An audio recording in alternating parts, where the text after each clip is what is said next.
내가 다시 말하노니 누구든지 나를 어리석은 자로 여기지 말라. 만일 그러하더라도 내가 조금 자랑할 수 있도록 어리석은 자로 받으라. 내가 말하는 것은 주를 따라 하는 말이 아니요 오직 어리석은 자와 같이 기탄 없이 자랑하노라. 여러 사람이 육신을 따라 자랑하니 나도 자랑하겠노라. 너희는 지혜로운 자로서 어리석은 자들을 기쁘게 용납하는구나. 누가 너희를 종으로 삼거나 잡아먹거나 빼앗거나 스스로 높이거나 뺨을 칠지라도 너희가 용납하는도다. 나는 우리가 약한 것 같이 욕되게 말하노라. 그러나 누가 무슨 일에 담대하면 어리석은 말이나마 나도 담대하리라. 그들이 히브리인이냐? 나도 그러하며. 그들이 이스라엘이냐? 나도 그러하며. 그들이 아브라함의 후손이냐? 나도 그러하며. 그들이 그리스도의 일꾼이냐? 정신없는 말을 하거니와 나는 더욱 그러하도다. 내가 수고를 넘치도록 하고 옥에 갇히기도 더 많이 하고 매도 수없이 맞고 여러 번 죽을 뻔하였으니 유대인들에게 40에서 하나 감한매를 5번 맞았으며 3번 태장으로 맞고 1번 돌로 맞고 3번 파선하고 1주야를 깊은 바다에서 지냈으며 여러 번 여행하면서 강의 위험과 강도의 위험과 동족의 위험과 이방인의 위험과 시내의 위험과 광야의 위험과 바다의 위험과 거짓 형제 중의 위험을 당하고 또 수고하며 애쓰고 여러 번 자지 못하고 줄이며 목마르고 여러 번 굶고 춥고 헐벗었노라. 이외의 일은 고사하고 아직도 날마다 내 속에 눌리는 일이 있으니 곧 모든 교회를 위하여 염려하는 것이라. 누가 약하면 내가 약하지 아니하며 누가 실족하게 되면 내가 애타지 아니하더냐.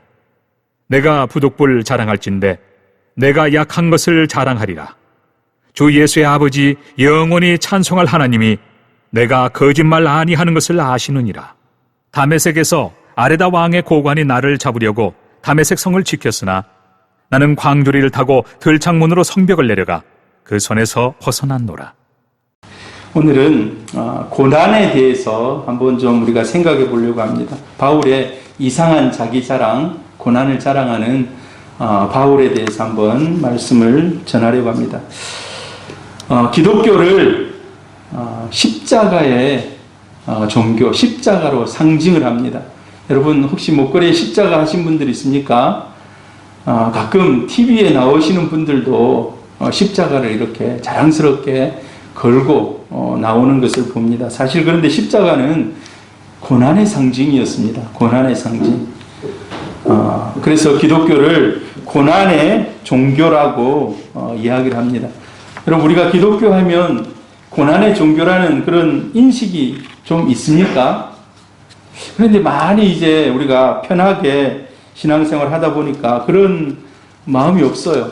기독교 하면 희락의 종교, 기쁨의 종교, 이거는 많이 기억이 되는데 고난의 종교, 이런 거는 조금 우리하고 거리가 먼 것 같아요. 그러나 초대교회 성도들은 오늘 바울이 이 복음을 전하는 이때 그 당시 상황으로 돌아가 보자면 기독교는 정말 박해받는, 고난받는 그런 종교였습니다.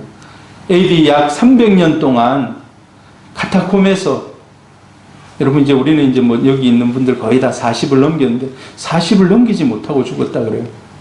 그 음침한 이 동굴 속에서 밖에 나오지 못하고 여러 가지 질병으로 인해서 요즘 같은 코로나도 아마 그 당시에 전염병이 있지 않았겠습니까? 밝혀지지 않아서 그렇지. 전에 제가 아는 선교사님이 2014년 15년 정도 아마 됐을 겁니다. 아프리카에 그쪽에도 이제 비슷한 그런 질병이 그때 이름이 뭐였죠? 에볼라 바이러스가 났는데 그게 워낙 이렇게 막 퍼져서 한국에 잠시 좀 들어와 있으라 해서 들어왔는데 다음에 가니까 동네 하나가 없어졌답니다. 그 동네 사람들이 다 죽은 거예요. 그래 너무 안타까워하더라고요. 그래도 다행히 예수 믿는 그런 사람들은 그나마 예수를 믿어서 천국의 소망을 가지고, 여러분 우리가 예수 믿었다 해서 코로나 안 걸릴까요? 코로나 걸립니다. 전 깜짝 놀랐어요. 온천교회가 부산에서 코로나 제일 먼저 걸려서 정말 깜짝 놀랐습니다. 예. 기독교는 고난의 종교입니다. 종교. 우리 이제 종교의 자유를 누리기 때문에 잘 모릅니다만 지금 제일 박해받는 사람들이 아프가니스탄의 기독교인들입니다. 그곳에 거의 한 20년 동안 우리나라도 들어가고 서방 유럽의 군인들이 들어가서 이 사람들이 예배하고 그 사람들 데리고 와서 복음 전하고, 그래서 그 사람들이 가장 먼저 타겟트가 된다는 거예요. 휴대폰 내부라 해가지고 외국인 이름이 들어있으면 그 자리에서 죽인다는 거예요. 요한복음 18장 11절에 보면 예수님께서 마지막 겟세마네 기도하는 그런 장면이 나옵니다. 그리고 그 기도를 마치고 나서 예수님이 잡혀가십니다.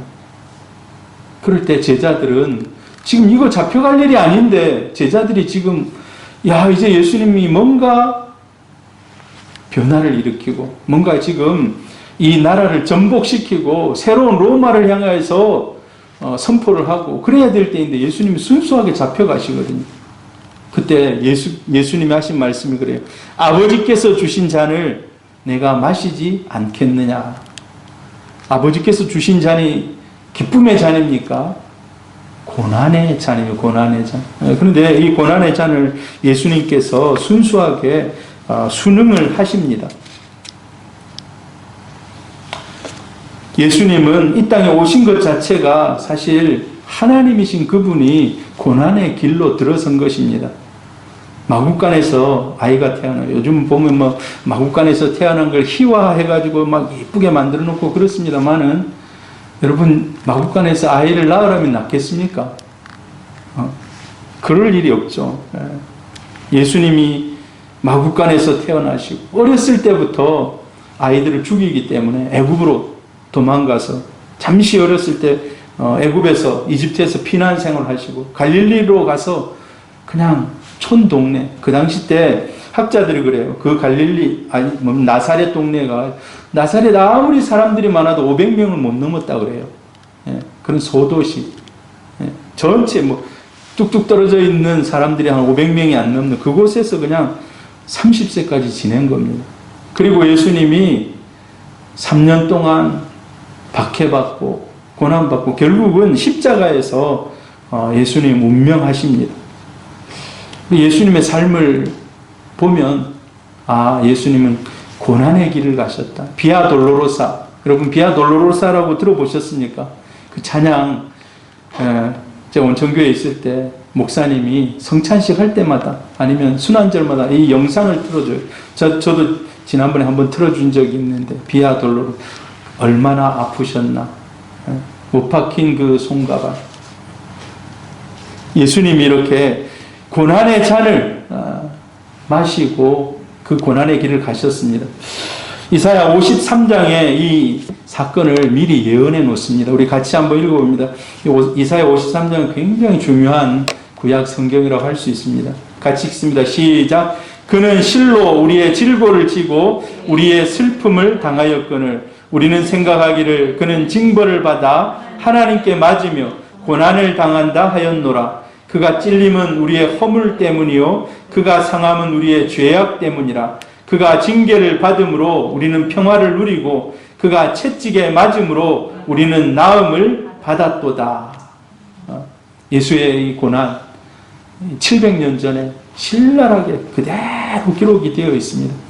우리의 허물 때문에 우리를 낫게 하기 위해서, 우리에게 평화를 주시기 위해서 이런 고난의 길을 가셨습니다.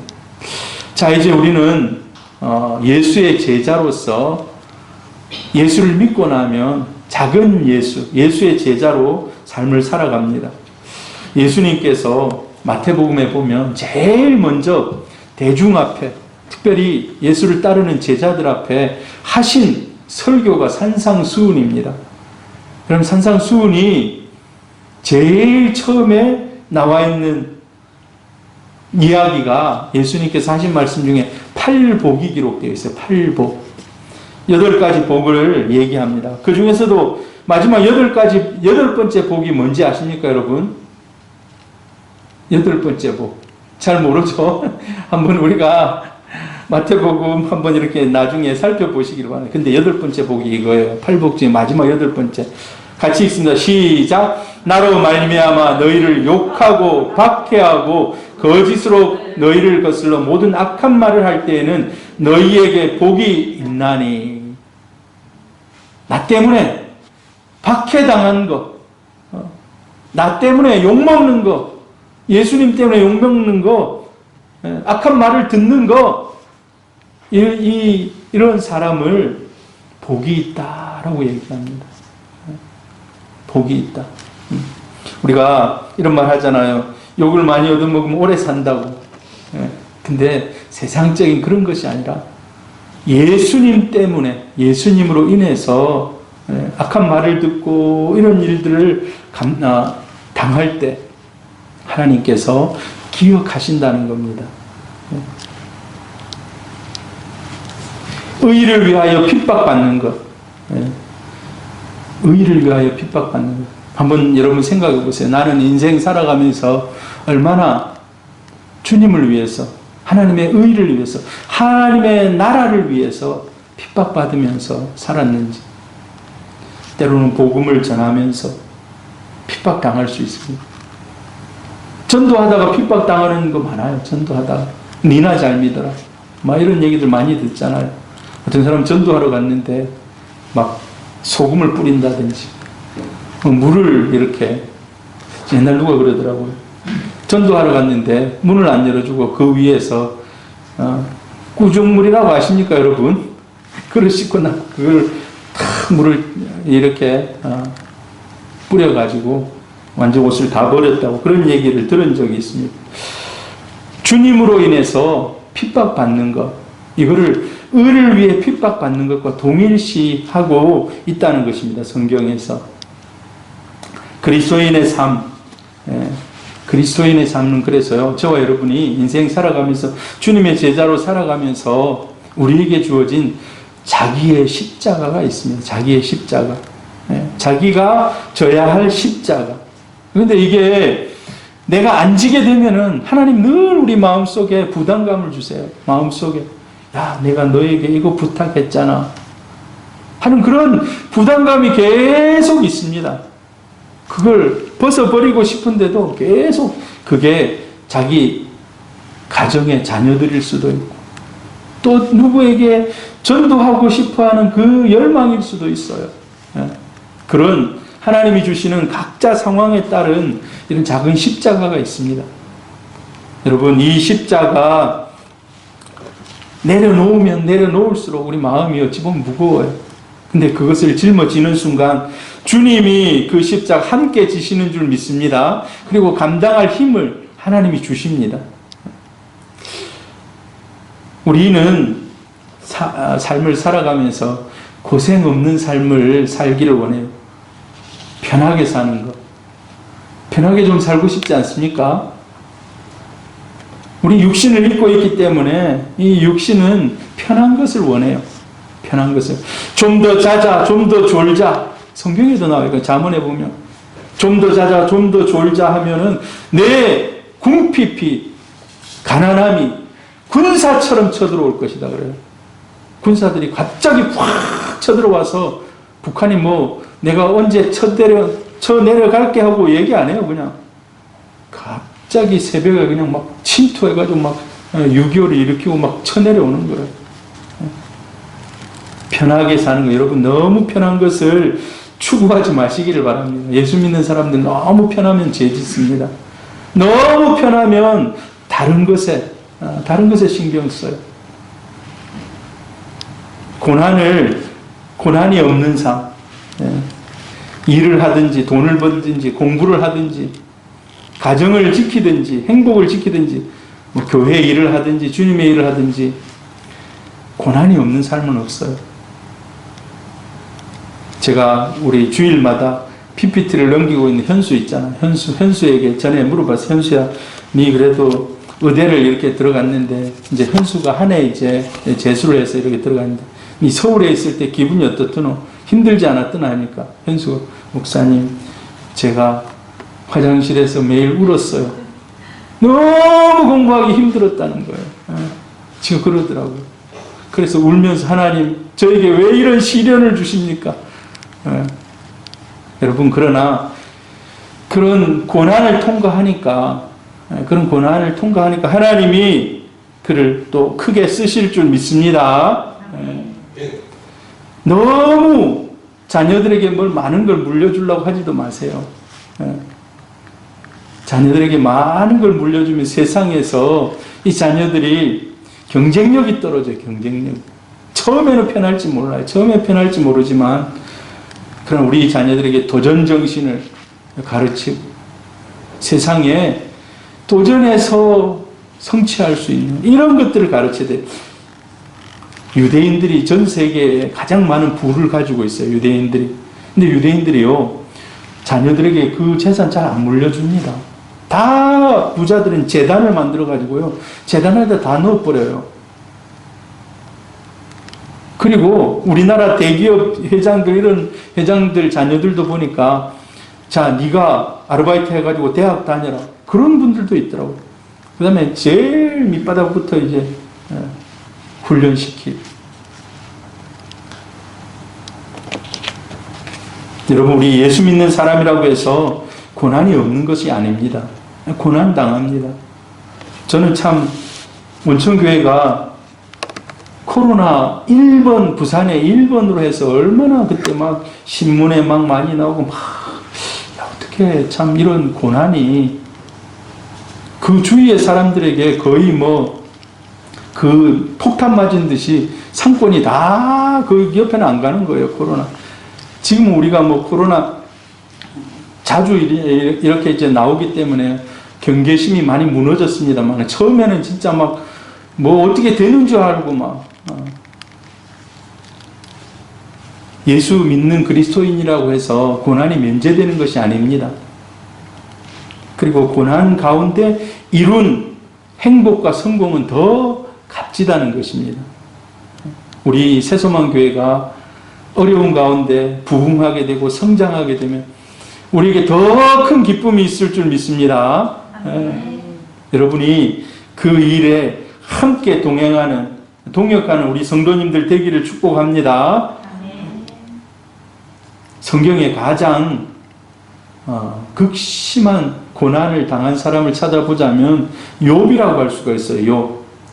욥의 친구들이 찾아와가지고 욥의 모습을 보고 하루 이틀 3일 4일 말을 못해요. 얘가 욥이 맞나? 이 사람이 욥이 맞는가 하고 전혀 아닌 거예요. 여러분, 우리가 가끔 이제 동창회나 아니면 가끔 한 10년 지나서 사람을 만났는데 완전히 딴판이 되어 있는 사람이 있어요. 진짜.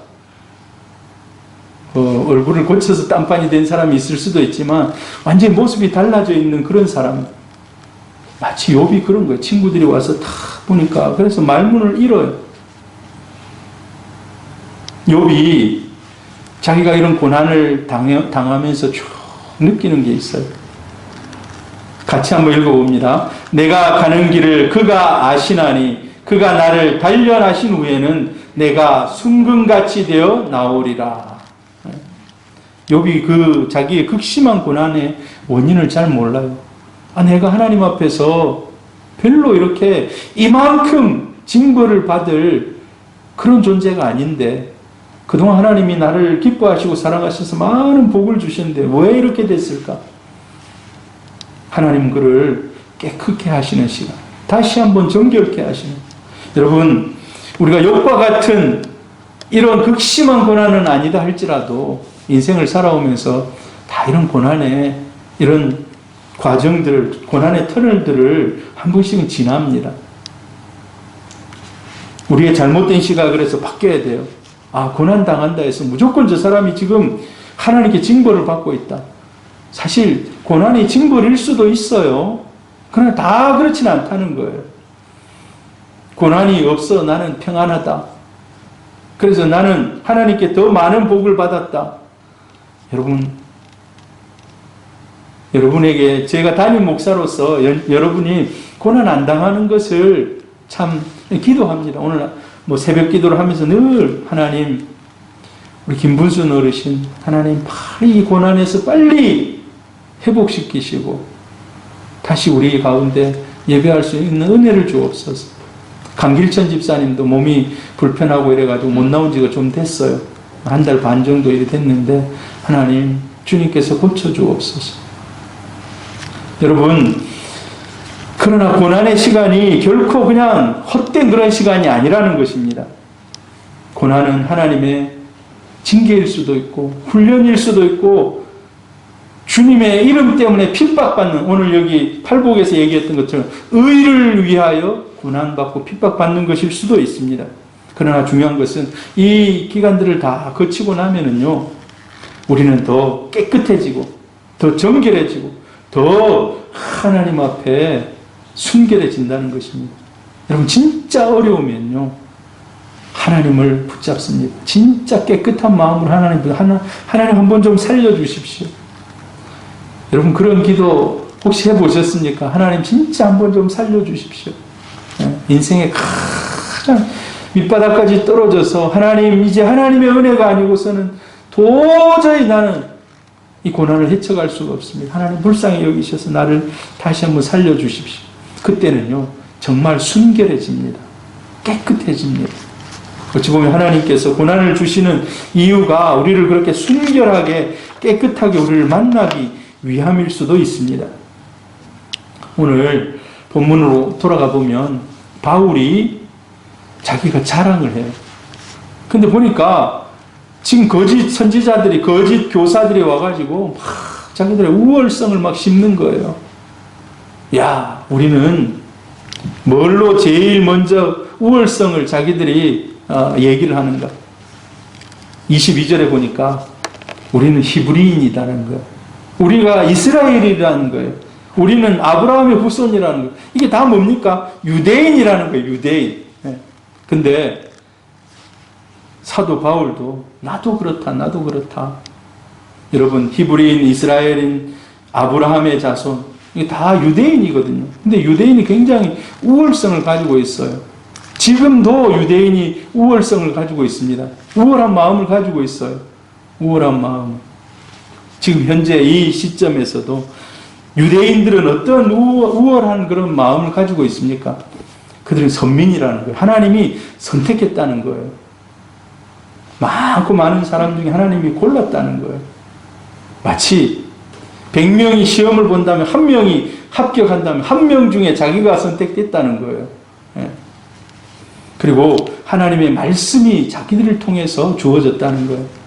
여러분, 우리가 믿고 있는 이 말씀이 사실 유대인들을 통해서 우리에게 주어졌습니다. 이 말씀, 이 계시가 그들을 통해서, 그래서 자기들은 우월하다고 생각하는 거예요. 여러분, 우리가 이제 성경을 이렇게 믿고 있지만 이 성경 말고 또 뭐 이상한 몰몬경이나 이런 거 가지고 다니는 사람들이 있어요. 그 사람들 또 그 사람들 나름대로 우월성을 또 가지고 살아가. 우리는 남들이 없는 새로운 선지자가 보내준 하나님의 말씀을 가지고 있다. 이게 하나님이 최후로 우리에게 보내준 말씀이다. 제가 그 사람들이 맞아서 그런 것이 아니라 그 사람들이 마치 그런 걸 가지고 있다고 해서 우월하게 막 자기들이 생각하고 있는 거예요. 이게 잘못된 거지만은 이스라엘 사람들이 그런 우월성을 가지고 있어요. 그리고 특별히 이제 예수 믿는 사람들은 예수님이 기다렸던 메시아가 우리 민족을 통해서 예정된 메시아가 우리를 통해서 왔다는 거예요. 그래서 이제 그거를 사람들에게 전하면서, 야, 어디 사람이고 나는 유대인이다 하면, 그렇지. 야, 우리가 믿는 예수가 유대인 아니가 하면서, 특별히 이제 유대인들은 회당을 중심으로 모였습니다. 회당. 우리가 성경을 쭉 읽어보면 사도 바울은 회당에 가서 말씀을 전해요. 회당에 가서. 회당이 500년 전에 바벨론으로부터 포로 잡혀가서 그곳에서 이제 돌아오지 않고 있던 그런 사람들이 그곳에서 자기들의 민족성과 모세오경 토라를 그곳에서 가르쳤거든요. 그래서 새로운 예수 믿는 이 사람들은 그곳에 가서 복음을 전합니다. 그곳에 가서, 회당에 가서. 그래서 유대인이라는 신분은 그 당시 때 사도 바울이 복음을 전할 때 굉장히 예수 믿는 사람들 사이에서는 유대인이 특권인 거예요. 다른 사람들 앞에 야 유대인으로서 예수를 믿는다. 이방인으로서 예수를 믿는다. 이거는 좀 사람들이 느끼는 감정이 좀 달랐어요. 여러분 그러나 오늘 우리가 새벽 기도 때도 보면 에스겔 47장을 봤습니다. 에스겔 47장에 보면 마지막에 하나님이 성전에서부터 생수가 흘러나와서 쫙 하는데 나중에 마지막 절에 47장 마지막 절에 보면요. 그 생수가 흘러가는 통제 구역을 얘기하면서 이방인과 타인들까지도 동일하게 은혜를 똑같이 누린다고 기록이 되어 있어요. 할렐루야. 지금 우리가 육신적으로 이스라엘인 유대인이 아닐지라도 여러분 걱정 하나도 안 하셔도 됩니다. 동일하게 하나님이 사랑하시고 기뻐하시는 하나님의 백성인 줄 믿습니다. 이 거짓 교사들은 사람들 지금 고린도에서 예수 믿는 사람들, 특별히 이제 유대인이 아니고 현지인들에게 와가지고 야, 나 봐라, 너 유대인이다 하면서 딱 얘기를 하니까 그렇지, 유대인이 얘기하는 건 잘 들어야지. 여러분 영어를 배웁니다. 만약에 우리가 영어를 배웁니다. 자, 영어를 배우는데 가르치는 사람이 있어요. 자, 1번 스리랑카, 2번 싱가포르, 3번 필리핀, 4번 미국 사람. 누구한테 영어를 배우겠습니까? 김성봉 집사님, 너무 쉬운 예화인데 누구한테 영어를 배우겠습니까? 미국 사람. 그겁니다. 자, 우리가 유대인인데 복음을 가져왔다 하면서 거짓 복음을 이제 전하는 거예요. 근데 오늘 보니까 사람들이 막 많이 넘어간 거예요. 성경 읽어보면 많이 넘어갔어요. 그래서 바울이 지금 그런 것, 야, 다른 얘기 하지 마라. 나도 그렇다는 거예요. 나도 그렇다. 그러면서 그 사람들이 지금 다른 얘기하고 있는데 나는 이제 우리가 조금 이따가 살핍니다만 더 그리스도를 위해서 수고했다. 그걸 자랑합니다. 23절을 같이 한번 읽어봅니다. 시작. 그들이 그리스도의 일꾼이냐 정신없는 말을 하거니와 나는 더욱 그러하도다. 내가 수고를 넘치도록 하고 옥에 갇히기도 더 많이 하고 매도 수없이 맞고 여러 번 죽을 뻔하였으니. 여러 가지를 얘기하고 있어요. 여러 가지. 바울이 마치 이거를 자랑하듯이 얘기해요. 자랑하듯이. 내가 수고를 넘치도록 했다. 어찌 보니까 이거는 이제 전체적으로 자기가 생각해 봤을 때 자기가 겪어왔던 삶들 전체를 다 통틀어 봤을 때 그렇지, 내가 그리스도를 위해서 수고를 넘치도록 했다. 나보다 더 고생한 사람 있으면 나와보라. 나보다 더 고생한 사람 있으면 나와보라. 우리 새소망교회 나보다 더 고생한 사람 있으면 나와보라 하실 분 있습니까? 우리 윤진규 집사님 오래 계셨고 또 우리 김영숙 권사 오래 계셨고, 어려운 순간들을 다 거치면서 사도 바울이 그런 거예요. 뭐 이거를 우리가 수치로 계산할 수는 없지만은 인생을 뒤돌아봤을 때, 그리스도를 위해서 살아온 삶을 뒤돌아봤을 때 수고를 넘치도록 했다는 거예요. 넘치도록. 적당히 수고했다가 아니에요. 이 수고는요, 한계를 뛰어넘는 수고입니다. 한계를 뛰어넘는 수고. 여러분 오늘 이 바울의 마음이 여러분에게 전달될 수 있을는지 모르겠습니다. 내 한계를 뛰어넘는 수고. 그 한계가 요만큼이었다면 그걸 더 뛰어넘는 수고. 그래서 그 수고가 어떻게 됩니까? 이제 하나하나 적고 있어요. 옥에 갇히기도 더 많이 했다. 우리가 사도행전 16장에 보면 빌립보 감옥에 갇힌 것을 기록해 놓고 있어요. 거기서 매를 맞고 빌립보 감옥에 갇혀갖고 쇠사슬에 발을 탁 차고 있는데 나중에 바울과 실라가 찬송할 때 옥문이 열리는 사건이 기록되어 있습니다. 옥에 갇히기도 더 많이 했다. 사실요, 이거는 매 맞고 막 들어가가지고 막 특징적으로 탁 이게 센 모습을 보여주는데 한 번만 잡혀 들어갔겠습니까? 그 외에도 잡혀가가지고 구류 살고 막 그랬을 거예요. 예. 뒤돌아보니까 그렇지, 나는 옥에 더 많이 갇혔다. 예. 그리고 매도 수없이 맞았다. 여러분 매 좀 맞아보셨습니까? 저 어렸을 때 매를 많이 맞았거든요. 부모님한테도 맞고 학교 가서도 맞고 학교 가서 까분다고도 손도 많이 맞고 근데 이 매는 그 정도 매가 아니에요. 생명이 왔다 갔다 하는 매예요. 생명이 왔다 갔다 하는 매. 예. 그 정도 우리 뭐 체발하는 이 정도 수준이 아니라 생명이 왔다 갔다 하는. 그래서 매를 맞고 여러 번 죽을 뻔했다는 거예요. 여러 번 죽을 뻔했다는 거예요. 여러분 죽을 뻔한 적 있습니까? 뭐 한두 번은 있을 수 있겠죠. 특별히 뭐 운전하는 사람은 어휴 하면서 막 큰일 날 뻔했네. 가끔 그런 경우가 있어요. 운전은 진짜 내가 아무리 잘해도 상대방이 잘못하면 그 사고 나는 거거든요. 내가 아무리 잘해도 상대방 와서 받으면 뭐 어떻게 하겠어요. 근데 운전하다 보면요, 가끔 그런 경우가 사고가 날 뻔한 순간들이 몇 번 있어요. 예. 아이고야, 이번에 사고 나서 큰일 날 뻔했네. 뒤만 보고 있었는데 앞에 사람이 있는 거예요. 이렇게 하다 보면 깜짝 놀래가지고 스톱을 탁 하면, 와, 조금만 더 갔으면 큰일 날 뻔했네.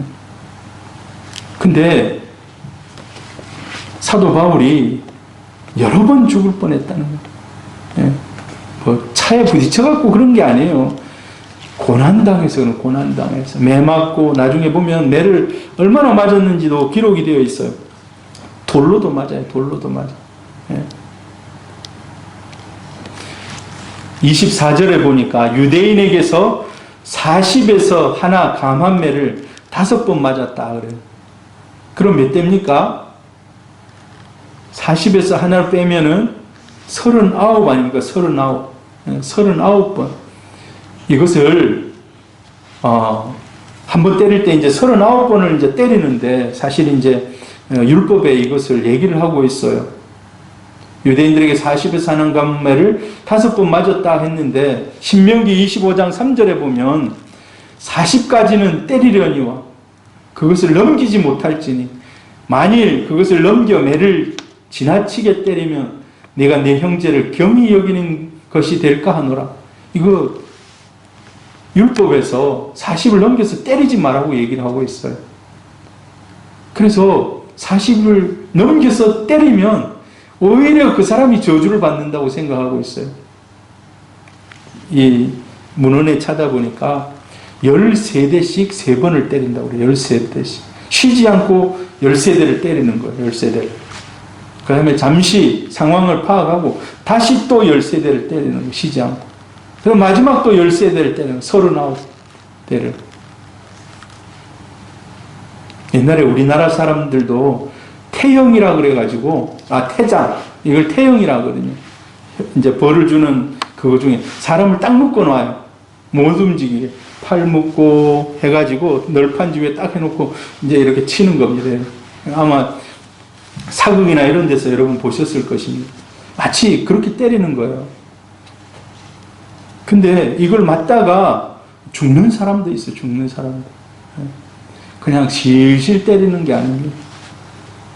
3번 태장으로 맞고 1번 돌로 맞고 3번 파선하고 일주야를 깊은 바다에서 지냈으며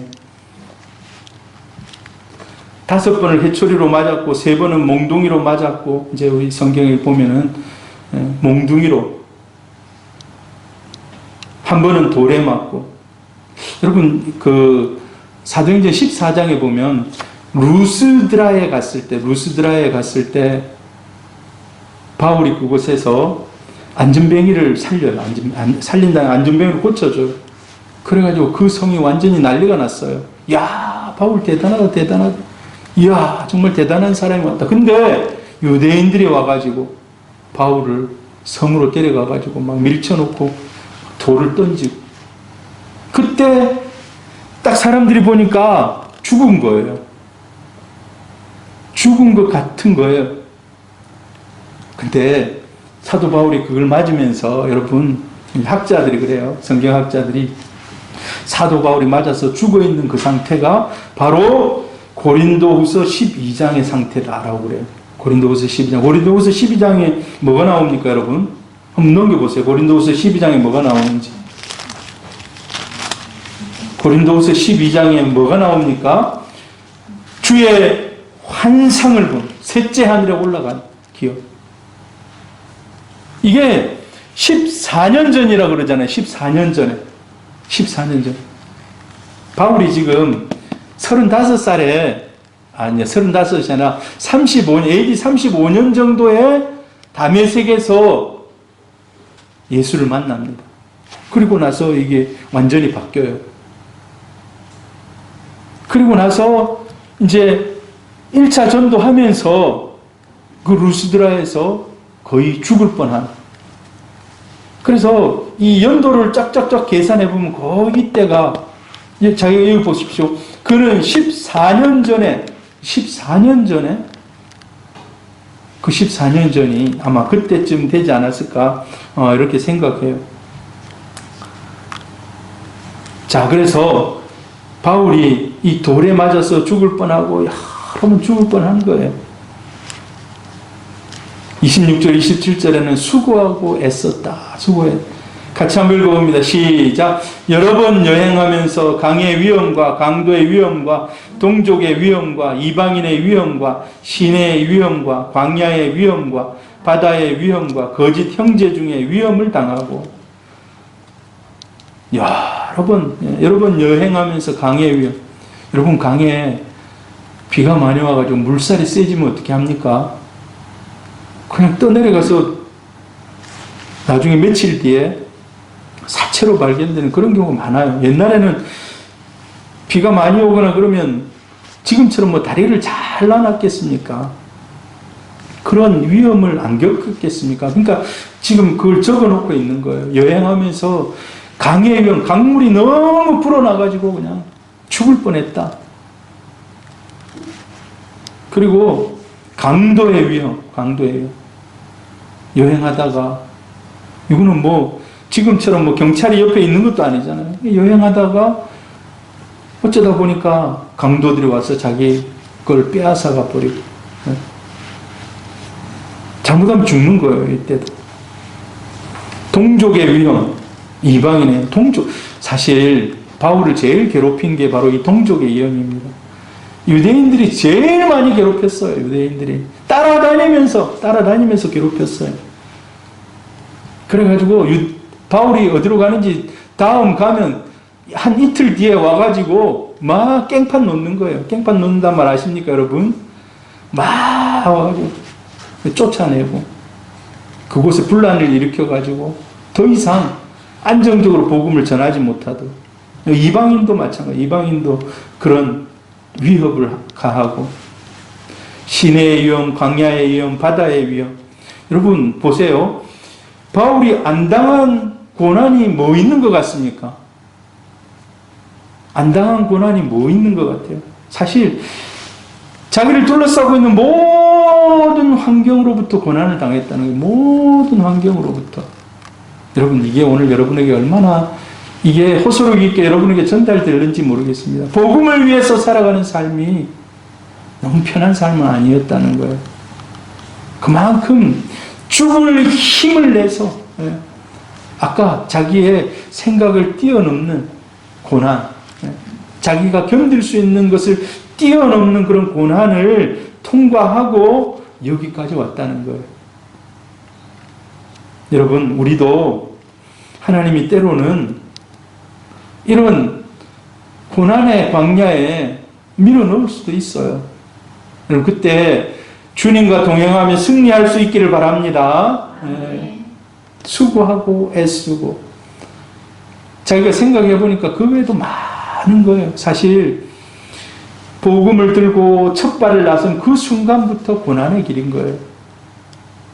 그때부터는 이방의 풍토병과 싸워야 되고, 이방에 먹는 것과 싸워야 되고, 기후와 싸워야 되고, 길을 걸어가는데 그 모든 환경들, 이런 것들과 싸워야 되는 거예요. 제가 2011년도에 그 비행기를 타고 터키 쪽을 갔어요. 터키 이스탄불 가가지고, 이스탄불에서 이제 이집트 갔다가 이집트에서 이렇게 이제 베들레헴 쪽으로 이렇게 예루살렘 쪽으로 갔는데, 비행기 타고 날아갈 때 보니까 그 높은 산맥들이 쫙 되어 있는 거예요. 산맥들이.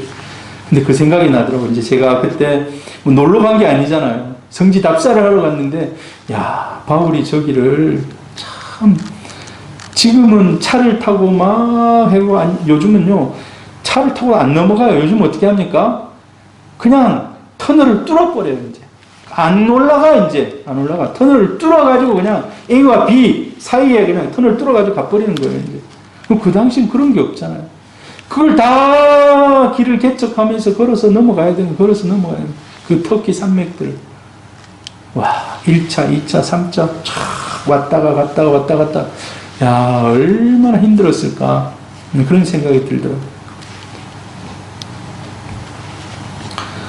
그리고 여러 번 자지 못했다. 그리고 줄이고 목말랐다. 여러 번 굶고 춥고 헐벗었다.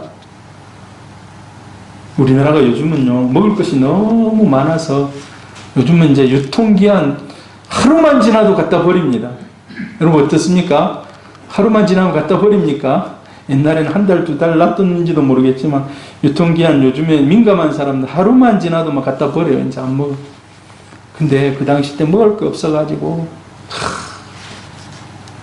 사도 바울이 이런 어려운 가운데, 그런데 사도 바울이 오늘 이 얘기를 하고 있는 것이 넋두리가 아닙니다.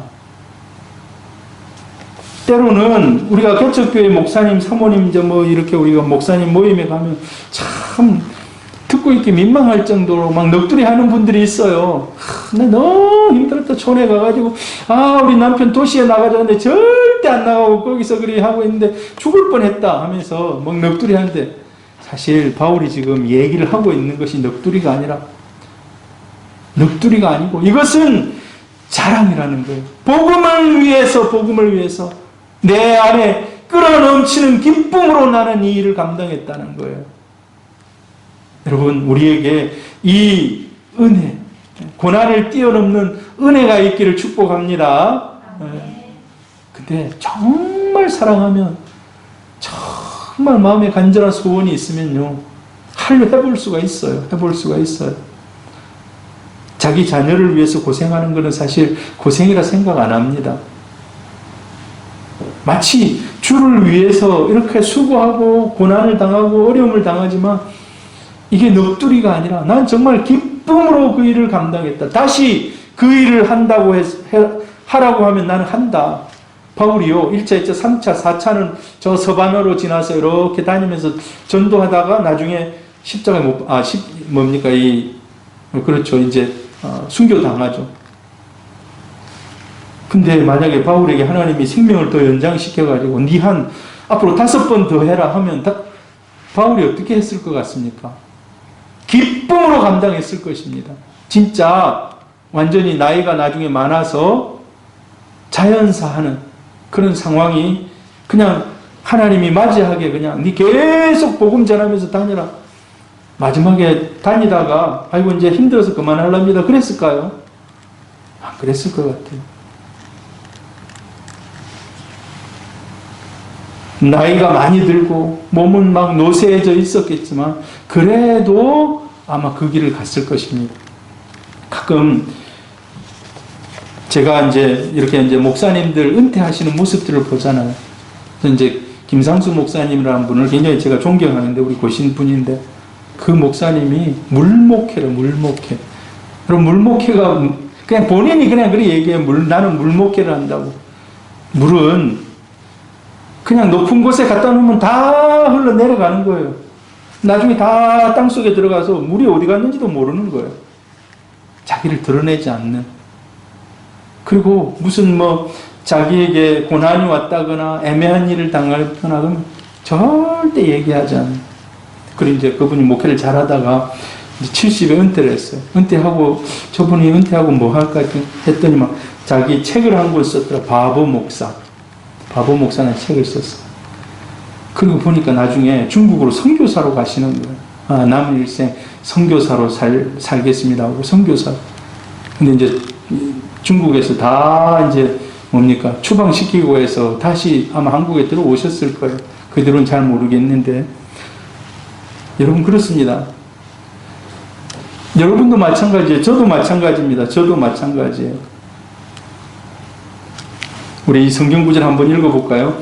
내가 궁핍함으로 말하는 것이 아니라 어떠한 형편에서든지 나는 자족하기를 배웠노니 나는 비천에 처할 줄도 알고 풍부에 처할 줄도 알아. 모든 일 곧 배부름과 배고픔과 풍부와 궁핍에도 처할 줄 아는 일체의 비결을 배웠노라. 내게 능력 주시는 자 안에서 내가 모든 것을 할 수 있느니라. 우리는 13절 말씀을 굉장히 좋아해요. 애우라 하면 13절만 애워요. 내게 능력 주시는 자 안에서 내가 뭐든 할 수 있다. 사실 어떤 위치에서 그렇게 할 수 있는가? 자기가 지금 이 빌립보서를 쓰면서 지난날을 쭉 살펴보니까 정말 배고픔도 있었고 풍부할 때도 있었고 그 다음에 어려움에 처할 때도 있었는데 내가 이런 이 1차, 2차, 3차 전도를 쭉 하면서 일체의 비결을 내가 배웠다. 있는 것으로도 교만하지 않고 없을 때도 궁핍하다고 하지 않고 하나님이 주시는 자족함을 배웠다는 거예요. 자족함을. 네. 여러분 우리는 어떻습니까? 여러분 사실 이 설교를 하고 있는 저도 마음이 너무 찔리더라고요. 제가 이런 말씀을 묵상하고 막 하면서 마음이 너무 찔려요. 사도 바울 내가 오늘 이 설교를 잘 해낼 수 있겠나? 사도 바울 이렇게 핍박당하고 고난당하고 막 했는데 사실 제가 예수 믿고 뒤돌아보니까 별로 고생한 적이 없더라고요. 그냥 은혜로 그냥 하나씩 다 인생의 뭐 순간순간들을 보니까 다 그냥 쉽게 지나오고 쉽게라는 말 속에 뭐 좀 어렵고 힘든 순간들도 있었습니다만은 그렇게 그냥 지나왔더라고요. 그래서 이 말씀을 읽으면서 사도 바울은 나와 차원이 다른 인간이야. 차원이 다른 사도다라는 생각을 들기도 하더라고요. 여러분 그러나 우리가 주님을 위해서 기회에 있을 때 여러분 쓰임 받으시기를 축복합니다. 기회에 있을 때. 몰라요. 하나님이 그 전에 기회를 여러 번 줬는데도 불구하고 내가 거절했을 수도 있어요. 이런 기회들을. 근데 하나님이 그런 기회를 계속 주실까요? 하나님이 계속 주시다가 어느 때에는 아마 그치실 겁니다. 여러분 우리가 그래서 하나님 앞에서 교회를 위해서 주님을 위해서 하나님 나라를 위해서 그래서 너는 무엇보다도 그의 나라와 그의 의를 먼저 구하라 라고 얘기하잖아요. 여러분 우리 그런 성도님들 되기를 바랍니다. 베드로전서 3장 17절에 보니까 선을 행함으로 고난받는 것이 하나님의 뜻이다 라고 얘기하고 있어요. 베드로 사도가 우리에게 얘기하는 것이 선을 행함으로 고난받는 것, 선을 행하다가 고난당할 수 있다는 거예요. 그러나 거기서 멈추지 말고 계속해서 선을 행하라는 거예요. 선을 행함으로 고난받는 것이 하나님의 뜻이다. 근데 악행을 해가지고 고난받으면 하나님이 그건 이제 징계인 거예요. 악행, 자신의 악행, 자신의 거짓, 자신의 자기를 하나님과 자기 사이의 죄로 인해서 고난받는 것이 있다면 그거는 징계일 수가 있습니다. 그러나 우리가 선을 행함으로 하나님 앞에서 살아간다면 하나님 그거 다 기억하실 것입니다. 할렐루야. 그리스도를 따르는 일로 의를 행하는 일로 우리 사도 바울의 선생이 고귀한 여러분 우리 대한민국 믿음의 선조들 중에도 이런 분들이 많아요. 주기철, 손양원 그리고 이름 없는 이름이 알려지지도 않은 그런 순교자들도 있습니다. 6.25 때 예수 믿는 것 때문에 또 신사참배 때문에 돌아가신 분들도 있거든요. 우리는 그 이름들 다 기억하지 못하지만 주님은 기억하실 줄 믿습니다.